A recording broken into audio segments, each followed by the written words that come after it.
Hello, Garland Nixon. Here's Thursday morning. I'm here with Scott Ritter. You can see my background's a little bit different. I'm in a conference room in my office, but we got lots to talk about. Let's talk.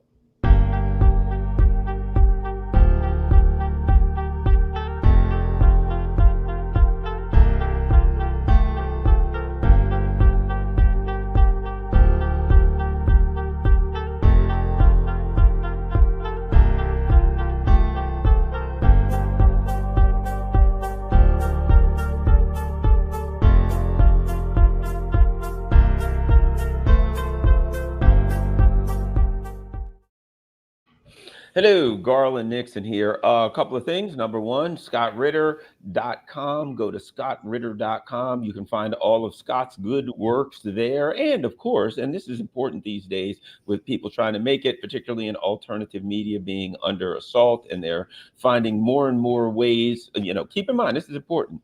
One of the ways that they're assaulting alternative media is making it difficult for people to be able to make a living, for different for people able to survive economically. So when you go to scottritter.com, make sure you take the time out to contribute to Scott's cause and to help him get going. Whatever you can is appreciated. Also, make sure you share scottritter.com on all your social media platforms and put a little note there for everybody. Go there and to remind people the importance of donating. As you know, look, Scott makes his work available to you free of charge, but of course, we all have to try to survive here. So help out with the cause. Scott, I understand, before we get to the nuts and bolts of what's happening, you've got a Kingston, New York rally coming up.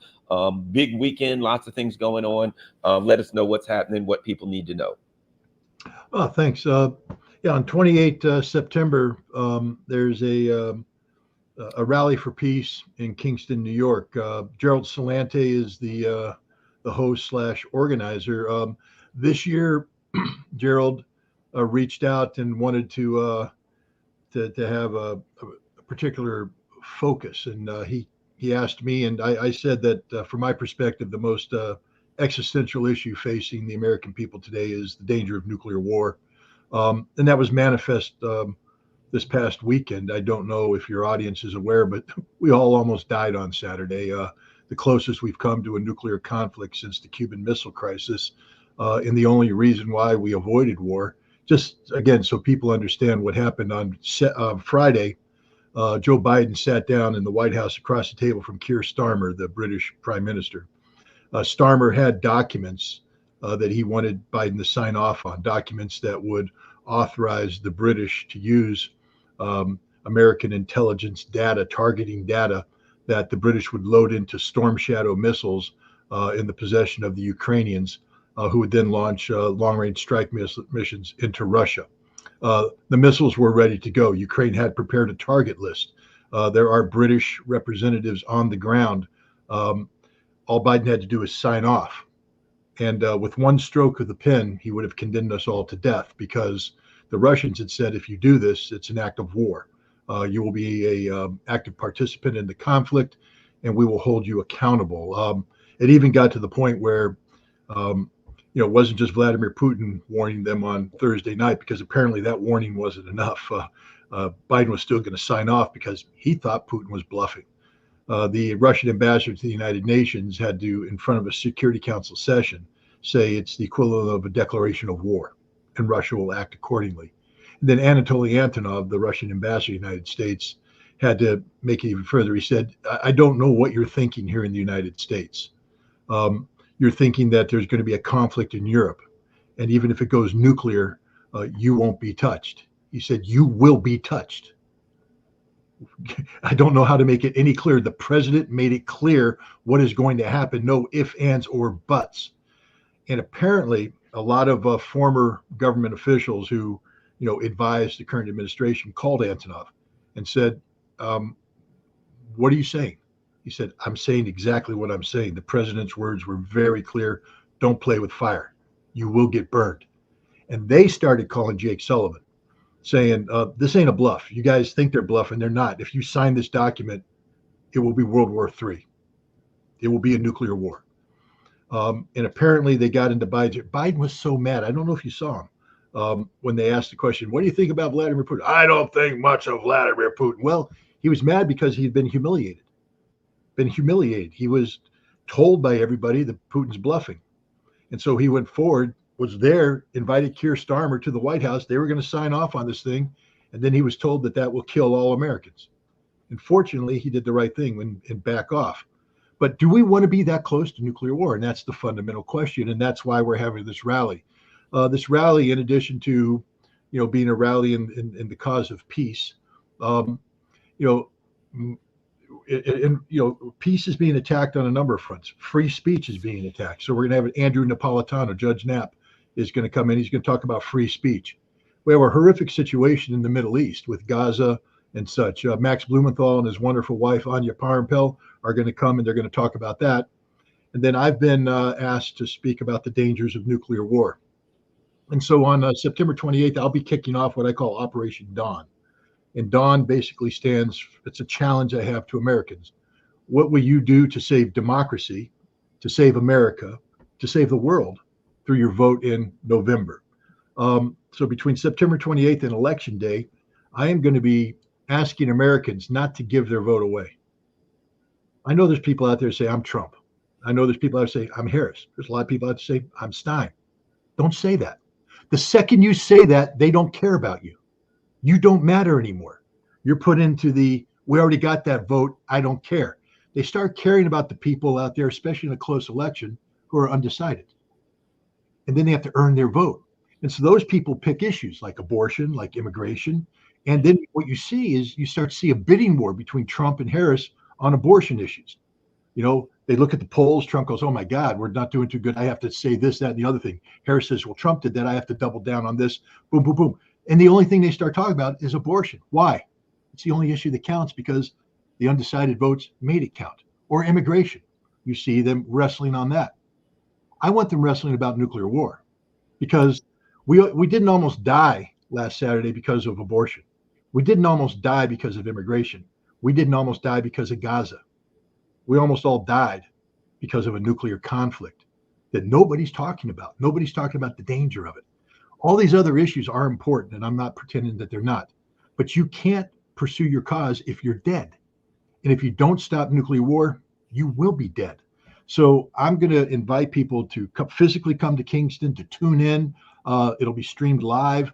We'll be putting out advertisements about that. Or if you can't, for instance, Garland, I know you're going to be in Washington, D.C. with the Rage Against the War Machine, a wonderful cause. So if people are going to be watching that, fine. Take the time to watch our stream later, like we'll watch your stream later, and support the cause. If you say that nuclear war is important, that preventing nuclear war is important, things will happen. Let me give you an example of this. I say that stopping a nuclear war is important. And I was making phone call after phone call after phone call last week, telling everybody, we're getting ready to go to war. You're not going to make it through the week. Stop this insanity. Stop this insanity. And then the weekend came and a couple eyes opened up. On, I think, Tuesday, RFK Jr. and Donald Trump Jr. wrote an op-ed piece that was published in The Hill that basically said, we have to stop nuclear war.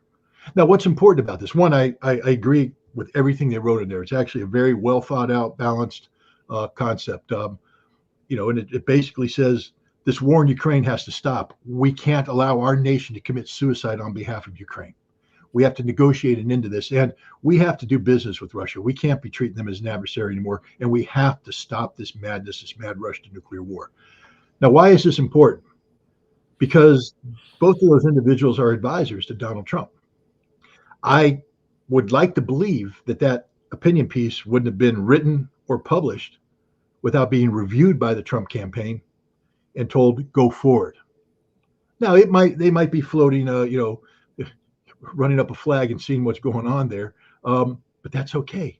For the first time, a major campaign has committed to preventing nuclear war. Now, here's what we need to do for all you people out there that says, well, I don't support Trump. I don't want you to. But I want you to do is say, that's an important issue.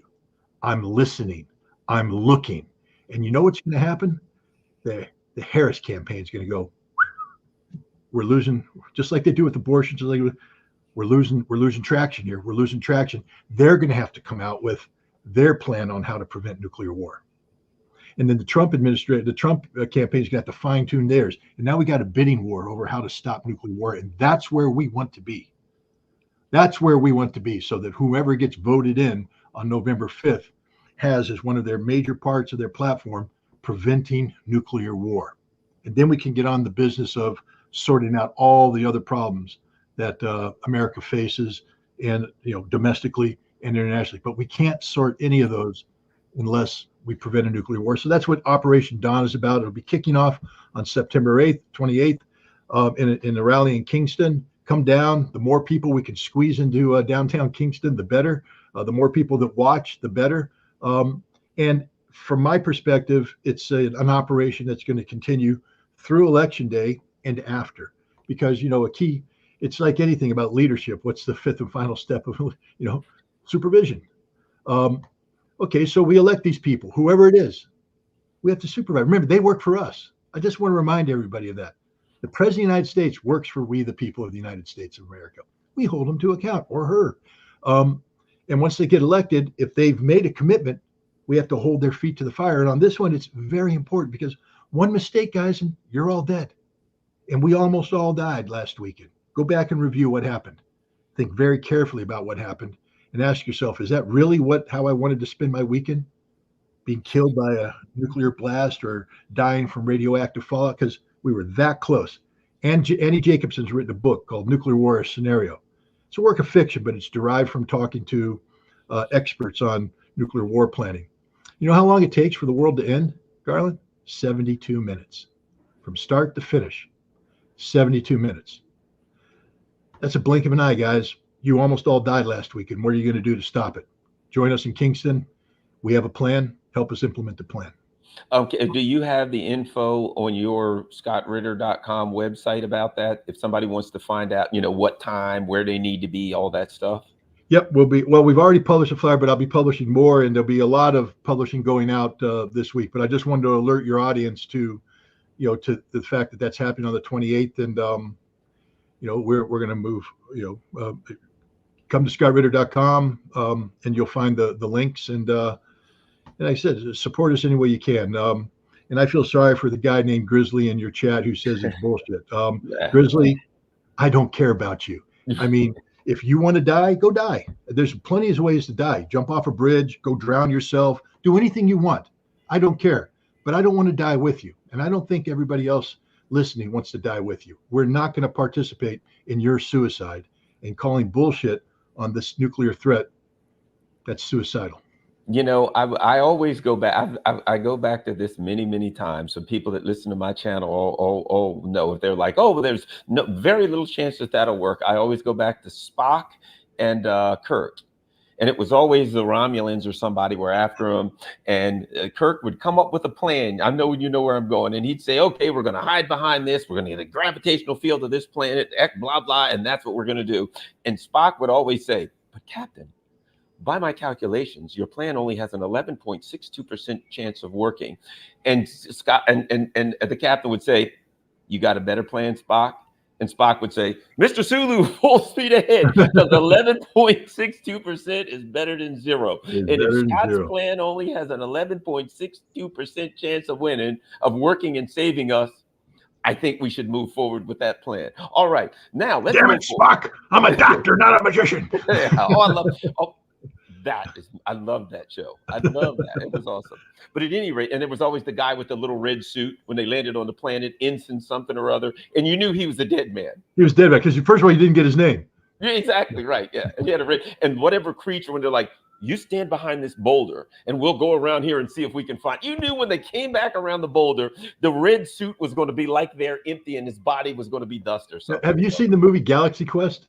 I love Galaxy Quest. I love Galaxy, but what I love is the character played by I can't remember the actor's name, but Ensign number 6. Yeah, and he's like, I'm gonna die. I'm gonna die. Look, we scared my camera. There Oh we my go. gosh. But yeah, that's hilarious. That is hilarious movie.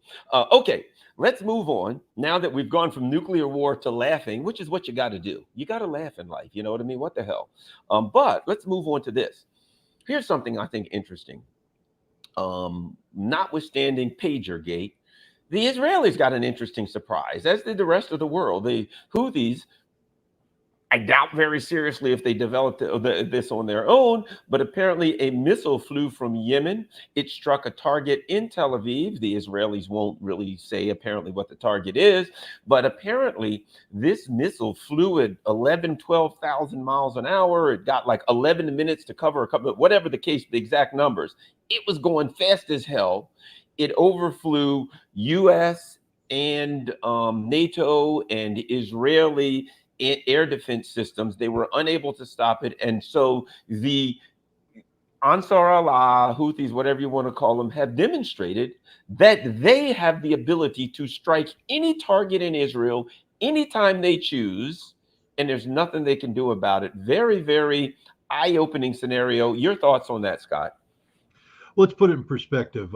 Let's go back to April when Iran launched its massive missile assault on Israel. At that time, the United States had deployed, THAAD missiles together with a X-band or S-band radar. I think X-band radar, top of the line, the best stuff we got for theater defense.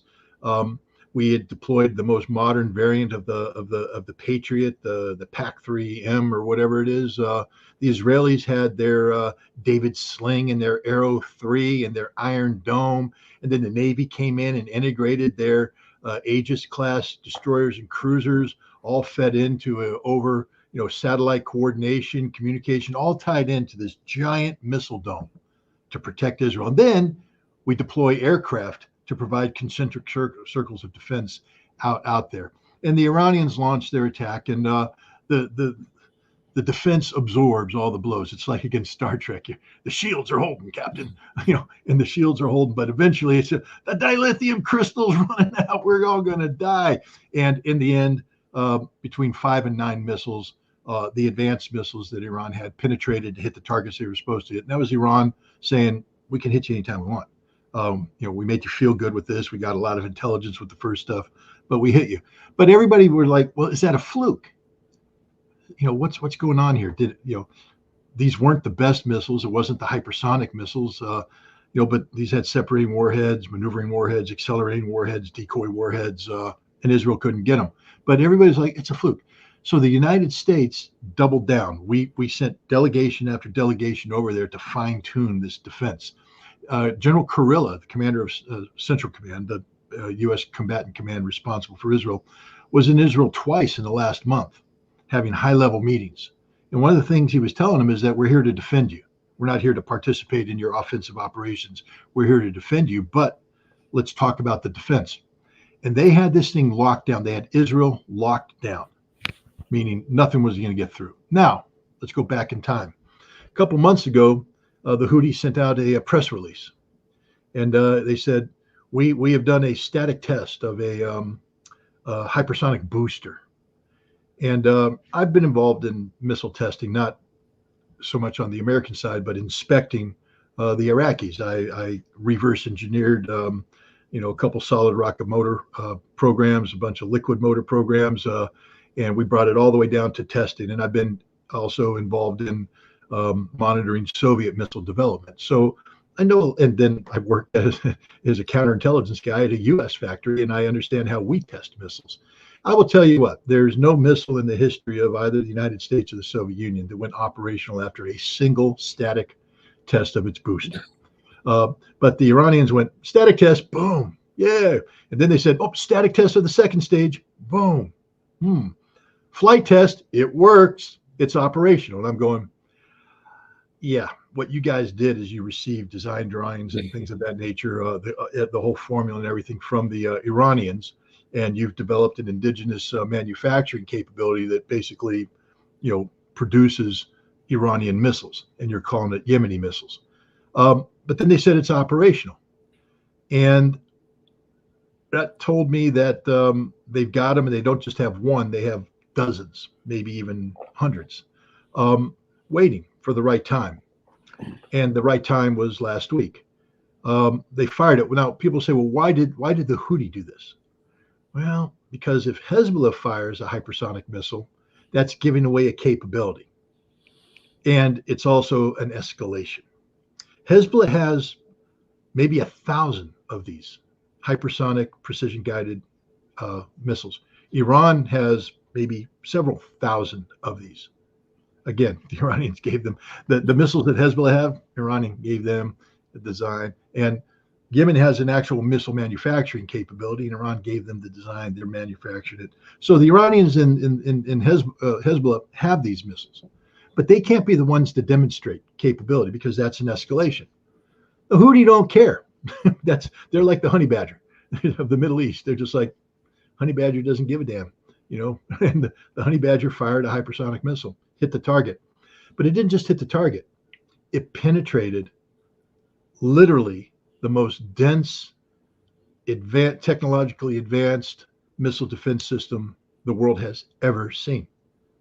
What we and the Israelis have put together, cut through it like a hot knife through butter. They tracked it, they couldn't shoot it down, and they were helpless watching it enter and go in. The Israeli missiles aren't programmed to intercept something coming in at that. A combination of that closing speed and maneuverability. The thing about tracking is, I mean, look, Iron Dome works because the Katyusha rockets or the homemade bottle rockets that are being shot, they're not very fast, and they're flying on a relatively predictable trajectory.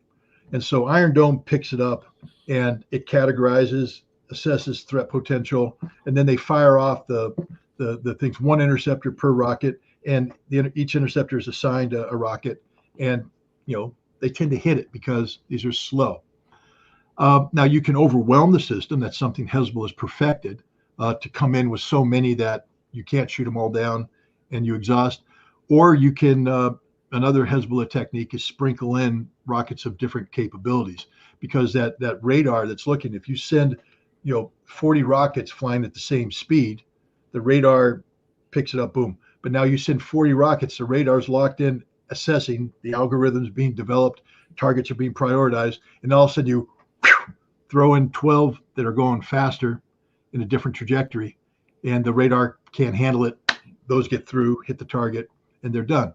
But what they haven't done is hit them with hypersonics. The advanced Israeli systems can't handle this.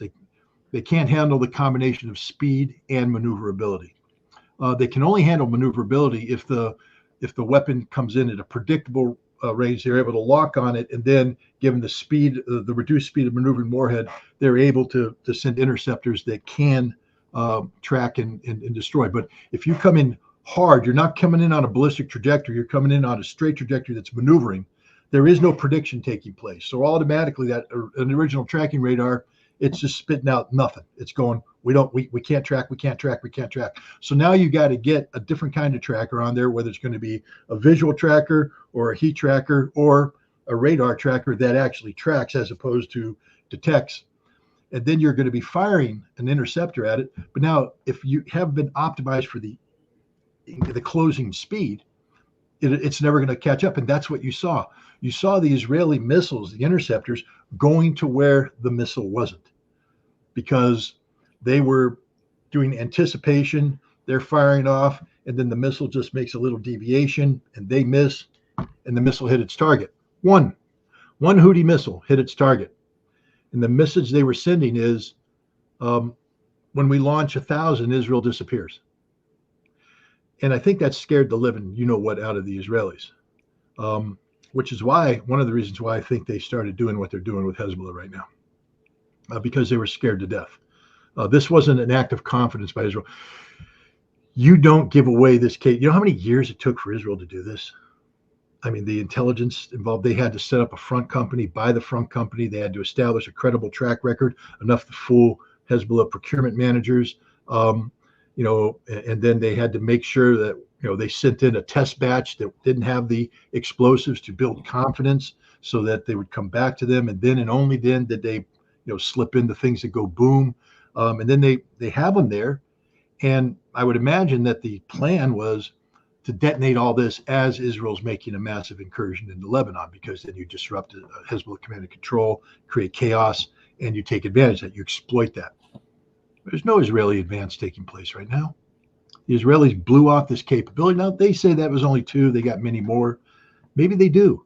But my point is, something spooked the Israelis.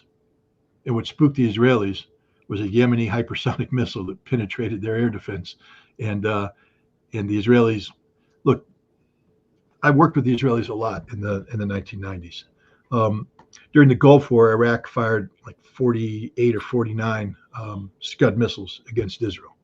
And everybody, back then, you were like, well, it's the Al Hussein missile, which is an extended Scud, or it's the Al Hajara, which was a variant with a shorter guidance section and a stone warhead, a concrete warhead. Actually, that one would do a hell of a lot of damage if it hit Dimona, which is what the Iraqis were firing at. Everybody laughs, a concrete warhead. Watch it close in, hit, and see what it does. It creates a bigger crater. The concrete warhead creates a bigger crater than the high explosive warhead does. But my point is, we were just looking at 2 variants. We're going on, just 2 variants. As an inspector, as we started to dig deeper and do the forensics, we started to realize that there were more than 2 variants. There was a whole bunch of different variants, and these were critical based upon the parts that were coming in. I had to go to Israel. Israel had collected all the debris from these rockets, and they created something called the Scud Graveyard. It was like a museum, a technical museum. And so I went there together with the Israeli technical intelligence people, and we started combing through the debris. And I'm going to Iraq, and we're digging up missile pieces, and I'm going through the debris. And we start to carefully reverse engineer the pieces to get a better understanding of what the modifications were. So the point I'm trying to make is, with a little piece, you can learn a lot about the missile that fired it. You don't need the whole missile. If you know missiles and you get a piece of the missile, you're able to start to put the puzzle together. There's enough debris from this Houthi missile that the Israelis, the technical intelligence guys, are able to look at it and determine a whole bunch of things about that missile. And that scared them to death, because they sat there and they suddenly got confirmation about capability that up until then was just theoretical. It's now real. It's there. They're holding it, and they're turning to their bosses and say, we can't shoot this down. We can't shoot this down. And that means that Israel is literally defenseless. So they panicked. And I think that's what caused them to set off the pagers. Yeah, I think you're right. I think that the resistance forces are very strategic in their thinking. And I think that in this particular instance, as you said, they fire it from Hezbollah. It's minutes away. It's another missile coming in, and they can just say we got hit by a missile from Hezbollah. They don't even have to acknowledge that it was the speed of it or it doesn't accomplish anything. But firing it from that distance, number one, it overflies the U.S. and the NATO defenses. So they make it clear to the Israelis, you can't protect yourself from this, and your big brother can't protect you either. That's right. No one can protect you from this. Look how far away we are. And it's a message from Iran that says, these are just our little guys punching you. This is nothing. You know what I mean? If you ever get in a fight with us, this is just a brushback pitch. Right now, you ever get in a fight with us, you're done. So it is a message to both U.S. and Israel that you do not have escalation dominance in this region. You continue to do the things you do by our grace. If we ever decide that all of your bases are done, there's nothing you can do to stop them. If you can throw nukes and things like that, yes, you can. But you can't. But you can do that in an act of final desperation. But there's nothing you can do to dominate. To me, it so changes what has happened between Iran and Israel last April, and what's happening now, where we see these technological moves that are being made by Hezbollah and made by Ansar Allah in Yemen. That regardless of what happens, the cart has been overturned in the Middle East, and the message is clear to the world. The U.S. doesn't own the before the U.S. was always like, the Middle East is ours, and everybody don't forget, the area that the oil comes out of, we control it. The message to the world is now, They'll control anything in the Middle East. And any day that we get sick and tired of them, we can turn their life into a living hell. There's another aspect to this. This involves a little bit of speculation, so I always hesitate to do this, but I'll call it informed speculation. Again, we go back to April and we look at the warhead, the missiles that Iran did fire. They didn't fire their top of the line hypersonics, but they fired some stuff that had some very, very advanced warheads on it.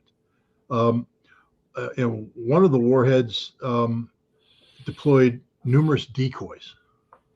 Now, you don't deploy that many decoys for a conventional warhead. I mean, that doesn't make that much sense. And then the conventional warhead then accelerated to the ground. My theory is that the Iranians deployed a warhead that has the capacity to carry a nuclear weapon, meaning its payload potential is the equivalent of that. And they deployed it with the decoys that would be used to ensure that it hits the ground. And it hit the target it was hit at. I think they fired a couple of these. And again, the Iranians aren't stupid. They understand that when you fire a missile at Israel, these smart intelligence guys are going to get it. So, and then they're going to reverse engineer it. So the Iranians were sending a signal saying, among the missiles we sent to you is one that if it were to have a nuclear warhead on it, would have hit its target. And then now the Iranians are sending other signals. They basically have accumulated enough UF6 feedstock that they've run through their centrifuges and got it up to over 60% enrichment. So they are literally a day or two away from having fissile material. And they've modified their centrifuges, which are underground, by the way. You're not going to touch them. And the point is, at any time Iran wants to, Iran can produce a fissile core for a nuclear bomb at any time, within hours, within days. The Iranians have also sent signals that they're resuming the kind of tests that would have applications for a nuclear device. High explosive tests, etc. And the Russians came to the Iranians, and there's been some sort of technology exchange as well. Not nuclear weapons. Russians aren't going to give them nuclear weapons, but the Russians are, I believe, giving them the final crossing the T's and dotting the I's so that Iran can build a nuclear device minus the fissile core. I believe right now in Iran, they have a number, maybe 5, maybe 10, maybe 20 of nuclear warheads minus the fissile core. And they sent a signal to Iran, to Israel and the United States, by the way. If you fool around, you will find out that if Israel thinks that they're going to preempt us by launching a low-yield nuclear device to penetrate Firdo and destroy our underground centrifuges, you'll find out. And I think that signal was received by the Israelis too. The Israelis are scared right now. They are very scared because all the planning assumptions that they made going, in the past aren't panning out. They're compelled right now to come up with new war plans. And again, you like football? I like football. I think some of your audience likes football. We also like basketball. What wins basketball games? The trick play or solid defense and a consistent offense? Trick plays are cool. They make the ESPN highlight reel all the time. I mean, hey, threw it across the court, hit the back rim, jump, bam, slammed it. Wow, awesome. Do it again. Nope, because somebody's going to be sitting back there. They're going to intercept it and all that. Same thing with football. You could do the biggest trick play in the world. It works once. Israel just executed its trick play. That's it. It's a trick play. I mean, it's a hell of a play. It's going to be on the ESPN highlight reel forever. I mean, they made history. This is one of the most remarkable intelligence coups in the history of intelligence coups. It was awesome what they did from a sneaky standpoint.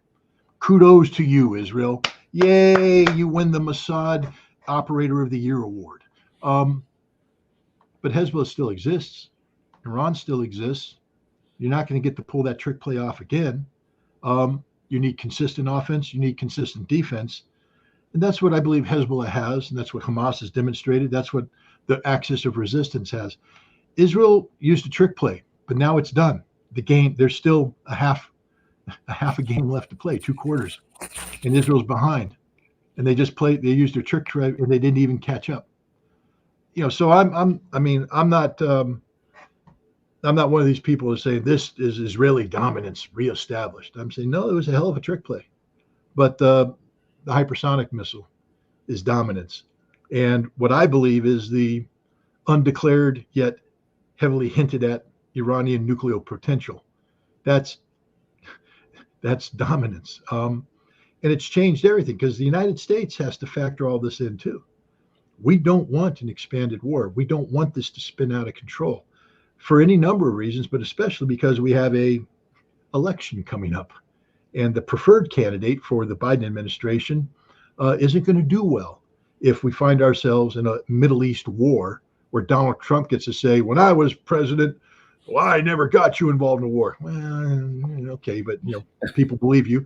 And I believe in peace and I'm going to avoid war. And people are going to go, yeah, especially when the price of oil goes through the roof, because a war in the Middle East means the end of energy security for everybody. So the United States is worried.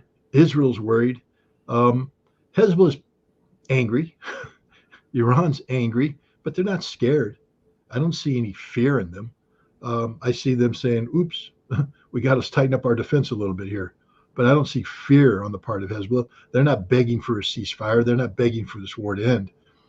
And again, I think we need to point out the Houthi wouldn't have fired that missile unless it had been coordinated with the axis of resistance, meaning that Hezbollah and Iran were behind that missile being fired because they know the signal being sent. Yeah, and the resistance, I think, singing that old, was it Rolling Stone song, "Time is on my side." Time But is on my side.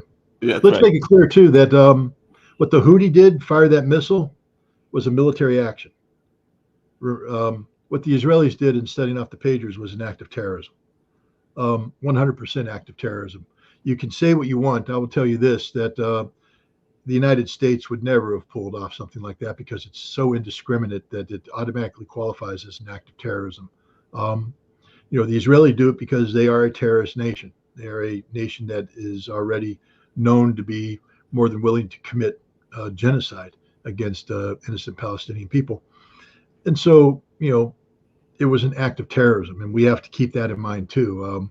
Especially those of you who are out there glorifying it. You're glorifying what your own government would say is an act of terrorism. The other thing I'll throw out there is this. This is my thought. If let's say you've got these Sahel states that are coming together with a security, for a security pact. You've got the BRIC states, etc. Here's what I'm saying. Right now they put you in charge of any country, Pakistan, whatever, they say, Scott Ritter, you're in charge of our security forces. The first thing I'm going to say, get rid of any damn thing that came from the West. Yep. I don't want iPhones. I don't want Samsung, ICOM. I want at the BRICS meeting, I'm going to say within our BRICS group, who makes Huawei? What you got over there? I want all my stuff from you. I mean, if you think about it, both of us come from a security background. And I've been in charge of COOP plan, putting together continuity of operation plan. What happens when everything goes south? How do all that kind of stuff, right? And here's what you got to be saying. If you're in not just global south, but really any country, you got to be looking at this saying, holy crap, phones. And what they came from Taiwan, the US dominates Taiwan. They were probably involved. They might have been involved. I can't take the chance. ICOM, Motorola, all of those, cancel all contracts. Sorry, I don't need your stuff anymore. I don't care who makes them. If it's Russia, if it's North Korea, if it's China, some country that the West doesn't like, that wouldn't work with them, I'm going to say, I want for everything, laptops, microphones, anything that has to do with electronics, anything that has a chip in it, do not buy it from the West or you are fired. This can have a significant impact on Western electronic companies who make a lot of money. Radios, forget it. Oh, I don't want your radios, all of that stuff. What do you think about that, Scott? No, I agree. I mean, my wife and I have a fight, not a fight. We don't fight. We've been married too long to have fights. We have discussions. But when I say fight, it's not a fight, a disagreement. She doesn't believe in boycotts because she thinks that boycotts hurt the wrong people. They end up hurting the workers and all that kind of stuff. But I'm like, there are consequences, especially in a democracy. The workers vote for people, and those people go into higher office and they do things in the name of the worker. And if the worker's not doing anything to stop these things they disagree with, then the worker, I believe, is accountable. Um, I will tell you right now that Motorola, um, Apple, um, Microsoft, they should all go out of business because of this. Literally, what should happen is that every Western electronic company in the world should go out of business. And how? By the world. Because I'll tell you right now, none of these people survive if you don't have the African market, if you don't have the Asian market, if you don't have China, if you don't have India, um, Latin America, you name Latin it. America, Russia. Well, China gets there. But my point is, if you think that the European and North American market is going to sustain you, look at the populations again and understand, no, it's not even close. Um, and if I were Xi Jinping, I'd be immediately reaching out to the Indians and the Russians and the Indonesians and my African allies and saying, what we want to do is set up Huawei factories in your countries. We want you to be part of the manufacturing base here, but we want a campaign to replace all Western technology. And first of all, the Huawei phone's better, but now we want to Cheaper. produce it, get it in your hands. Uh, and basically, it's the old FAFO, fool around, find out. The West for too long has allowed Israel to get away with literal murder. This should be Israel just murdered, or the Western electronic business. And in the United States, yes, we're sort of married to what we have here because we won't allow Huawei to compete. But one way Huawei will get into the American market is if iPhone is cut out of the foreign market and they collapse as a business, and then you're left with nothing else. I mean, because no American brand, no European brand, no Western brand will survive a global boycott. And what just happened in Lebanon is worthy of a global boycott. You cannot trust the West anymore because we have sold out to the Israelis. The fact that the Israelis were able to go into Hungary, buy a company, build a manufacturing base, and do all the work necessary to make this happen, because it's a lot of work. And it wasn't detected or known. It's absurd. Of course it was detected and known. The West facilitated this. The West allowed this to happen because the West has sold out to Israel a long time ago. Well, good job, Israel. And the West isn't going to dump Israel, but it's time for the world to dump the West. And then as a result, Israel will hopefully be held to account, because what they did was literally putting all of us at risk. If you have a phone, if you have a pager right now, understand, how the hell do you know? How do you know it wasn't done this way? And now we have the U.S. government targeting people for free speech. What if the U.S. government decides, or what about the Israelis? The Ukrainians have a hit list. A hit list. I'm on it. Are you on It it? appears that Donald Trump's on it too, from the look of things. By the way, but now that you mentioned that, before we go, I do want to ask you about that. That is important. This Ukrainian coup guy, who has a come on, you mean to tell me that Scott Ritter is on the radar of intelligence, that Tulsi Gabbard, an active duty military person, is on the intelligence radar? There, Richard Medhurst, all of us. Dan Kovalik the other day, he comes back, they're nabbing him. but a guy who literally has a conviction for possession of weapons of mass destruction, who travels around the world and like to know who pays for it. He doesn't seem to have, a viable employment. This guy ain't on their radar. I don't know. Maybe I'm a conspiracy theorist here, Scott. Something's often fishy about old Ryan Ruth.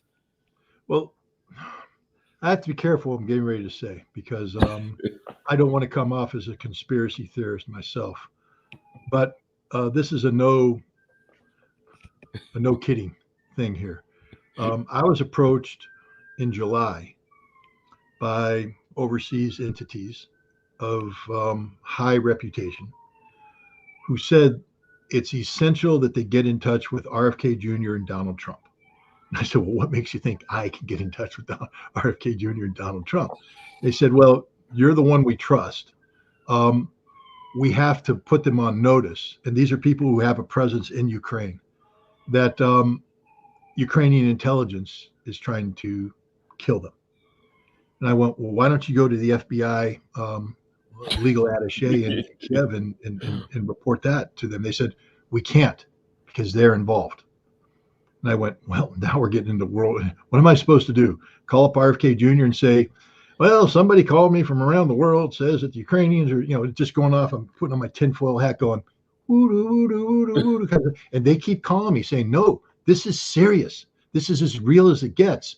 And finally, again, I don't want to give away the story. It wasn't me. But somebody of a certain reputation did get in touch with the Secret Service and pass this information on.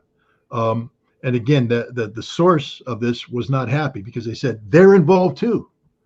We don't trust them. We don't trust the Secret Service. We don't trust this. We need to get it to the principals.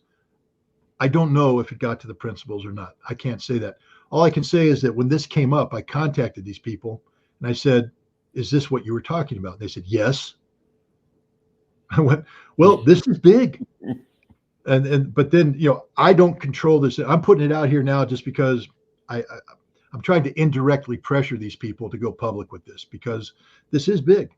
I mean, if their information is correct, and again, I wouldn't have brought this up except for the fact that I have all the receipts on this phone, all the texts, all the messages, all the WhatsApps, all the telegrams right here on this phone that I've screenshotted, by the way, to preserve it. So I know what they told me.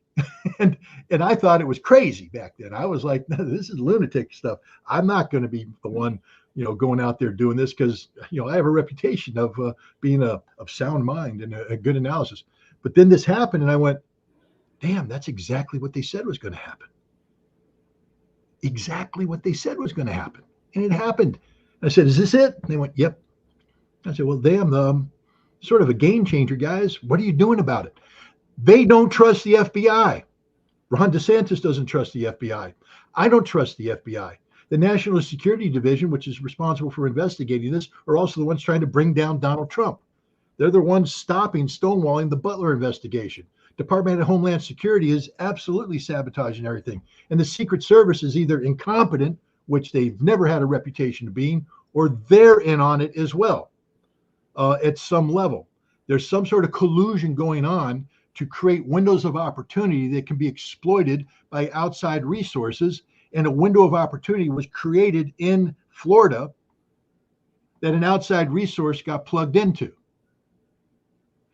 And it appears that this was known a couple months ago that this was going to happen, not the specific date, time, and everything, but the resource was described very definitively to me, not by name. It wasn't that good, but by what it was, an American, Azov affiliated, working with with Ukrainian intelligence, being targeted to assassinate Donald Trump.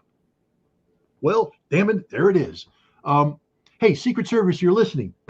I'll take that knock on the door, okay? Come here and come here and talk to me. You're not going to because you guys are amateurs. Maybe you'll kill me because I know too much. FBI, you came here and inspected my house. You got it. You got the phone, the original phone. It's on there, FBI. Stop looking for Russia stuff and start looking at what you should really be looking at. The Ukrainian government ordered a hit on Donald Trump. What are you doing about it? And there's my tinfoil story. I Yeah. don't know what's going to happen with this. I don't know if I should have mentioned it or not, but you brought it up. It's a crazy story. It still is in my mind. It's insane. But you can't, things can only be circumstantial for so long, if you know what I mean. You can Oh only go from yeah. that coincidence.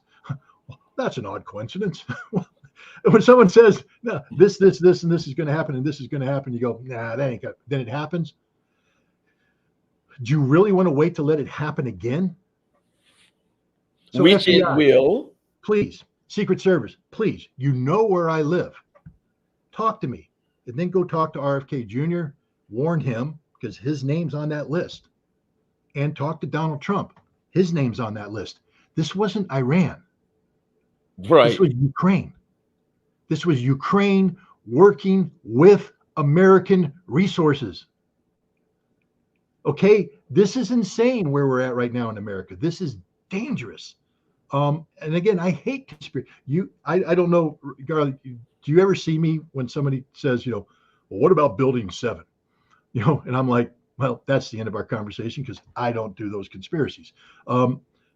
This is up there in the crazy aspect of it, which is why I didn't touch it. But after what happened, and after I called and I said, this is what you're talking about, right? And they went, yeah. I'm like, well, this is no longer a conspiracy. This is reality.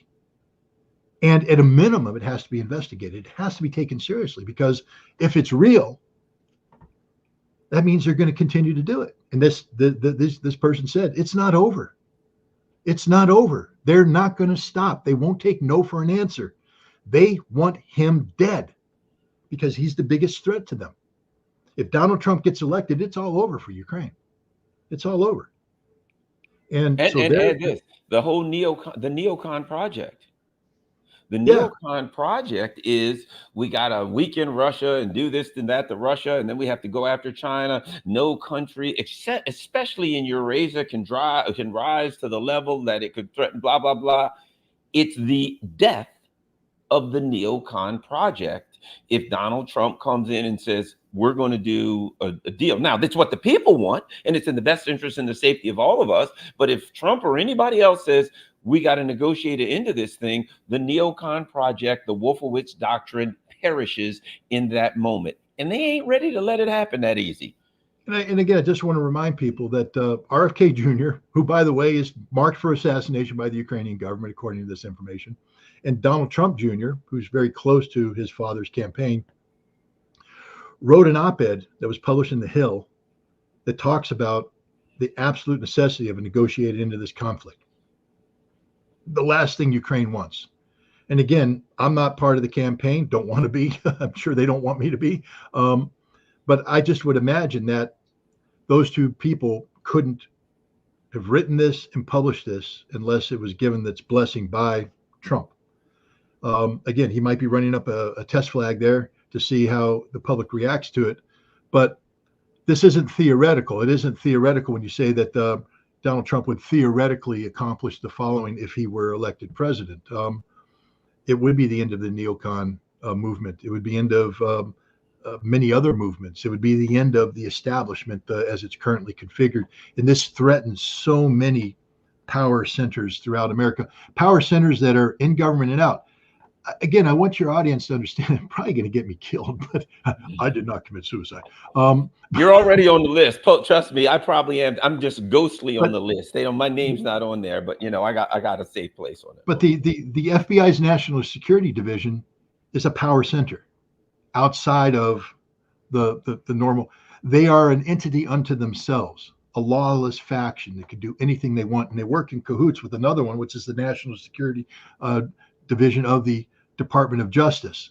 And they do things they want, and they work with a cabal of judges who are willing to sign off on things that otherwise shouldn't be signed off on. They're all at threat. Donald Trump has said, I am going to take these people down. It's over for them. Because he said, you threaten constitutional rights of Americans of free speech, and you signed off on that, you executed, you did it, you're fired, and you'll be criminally held. So there's a whole bunch of people in the FBI right now are scared to death. because everything they thought that they were doing, they got in. They got skull and bones, it, baby. They got into the dark society. They got the secret code, the past, the invulnerability. They get to go around and play God. Nope. A new God is in town if he gets elected, and it's all over for them. They are scared to death right now. And as Ron DeSantis said, they're the ones that are supposed to be investigating the assassination that they may have facilitated. It's an insane world we live in right now. Yeah, it's very dangerous. Look, the last guy, 22-year-old with no social media presence whatsoever. How rare is that? This guy, soon as it happens, his entire social media presence gets wiped clean. You know what I mean? It's like, why would they want to go in and do all, and the old, I mean, come on. You remember the Martin Luther King, the guy that killed King, had escaped from prison a year ago.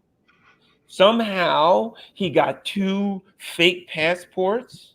Somehow he shoots King. He travels to Toronto.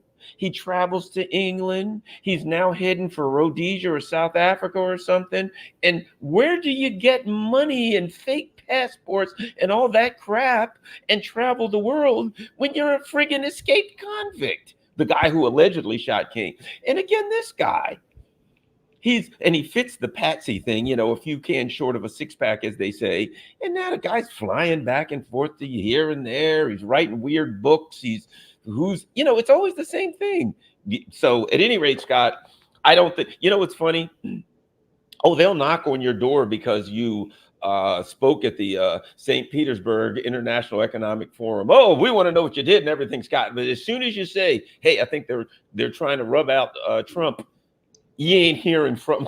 They're going to go to radio silence on this one because they're involved. Anyway, one last thing before we go. I know you're just about out of time, but one last thing. I don't know how you top that one, but I do want to touch base on this because we talk about everybody talks about what's going on between the U.S. and NATO and Russia as far as threats and what have you, but we don't get a lot on the state of things on the battlefield anymore. Ukrainsk or whatever that country, the state of these, what's falling and what's happening, because I think that the beating and the fall of that Ukraine's taking and the fall of very, very significant towns on the battlefield is inextricably linked to the desperate acts that we're seeing by the Zelensky people and and their Western backers. So what's happening on the battlefield itself, Scott? Well, first thing I'll do is I agree. There's a lot of distraction out there. Taken away from it. It's also hard to find good information. Just so everybody knows, Maverick, my loyal companion, wakes me up very early every morning because he knows that one of my cats will be waiting outside, and Maverick can't handle a cat wanting to come in. So I get woken up, and I have to bring in the cat, feed the cat. That's a long way of saying that I'm up early in the morning. And I take advantage of that time because once I'm awake, I'm not going back to sleep. And I scroll through my Telegram feed. I subscribe to a whole bunch of channels, Ukrainian channels, Russian channels, neutral channels, and I try to read and catch up and compare and contrast and compare notes and things of that nature. And then I go on Twitter and I scroll through the various feeds that I follow there, and it's very hard. And I'm a trained analyst with a military background. It's very hard for me to discern fact from fiction, propaganda from accurate reporting, etc. There is a guy out there who I have tremendous amount of respect for. I've spent a lot of time talking to him, and his name is Murat Karilin. I'll spell the last name for you: Khairullin.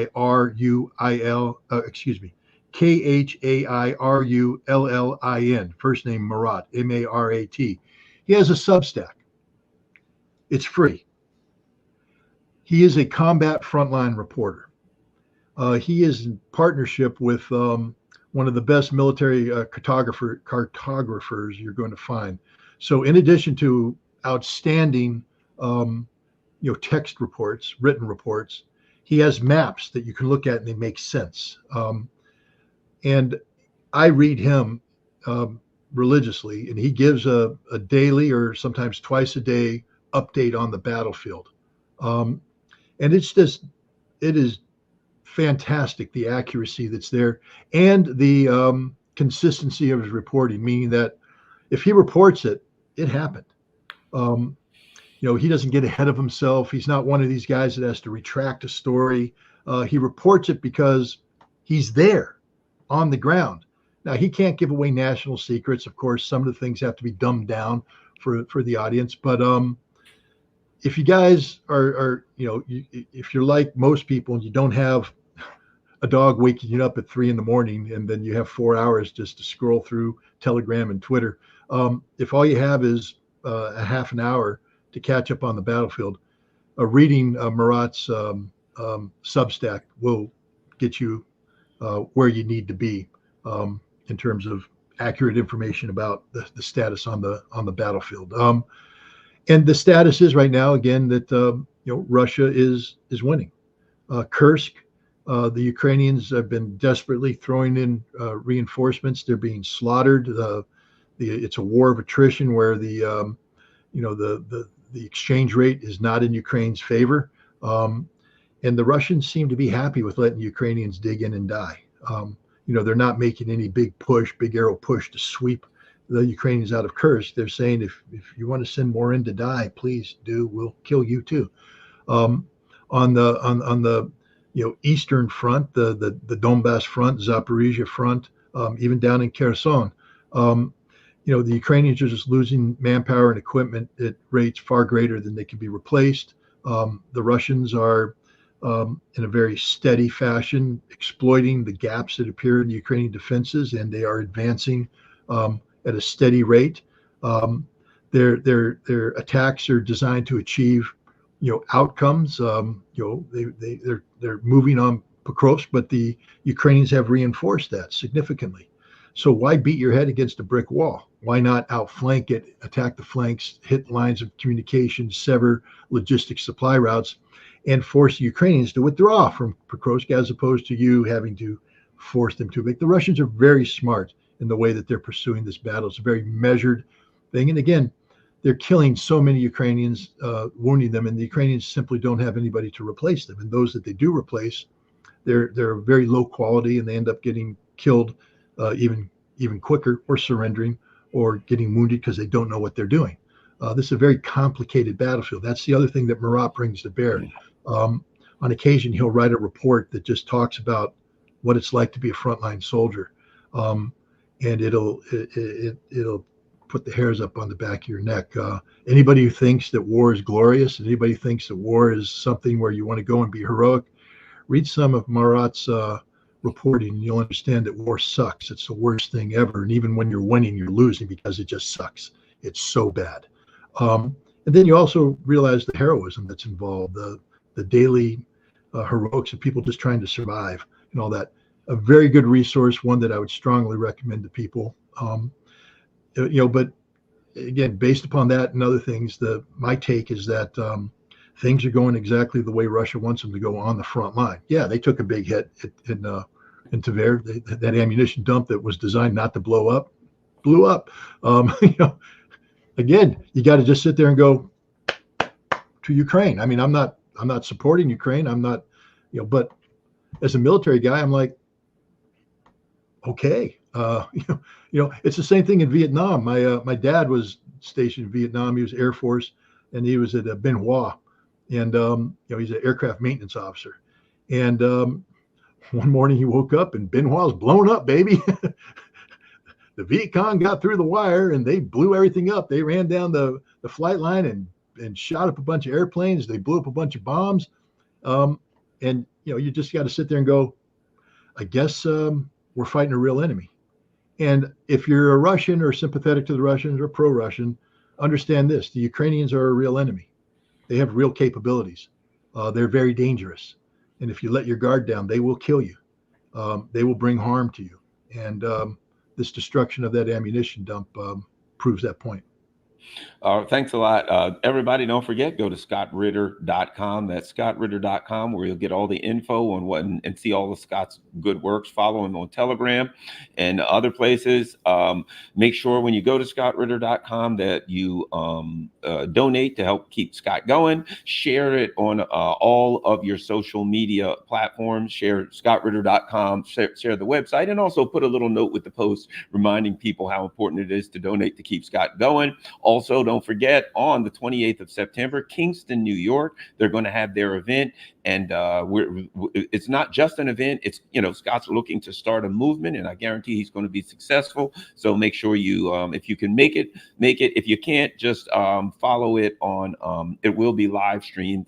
Thanks a lot, everybody. Don't forget, share this on all your social media platforms. I'm sure all of the appropriate three-letter agencies they're watching it right now. They're taking notes. I look outside. There's 2 or 3 black Suburbans will be following. Maybe I'll get a couple extra ones. I only got 2 now. Maybe I'll get 2 extra black Suburbans. Yeah, mine's still there, but they haven't reinforced it yet. So there we go.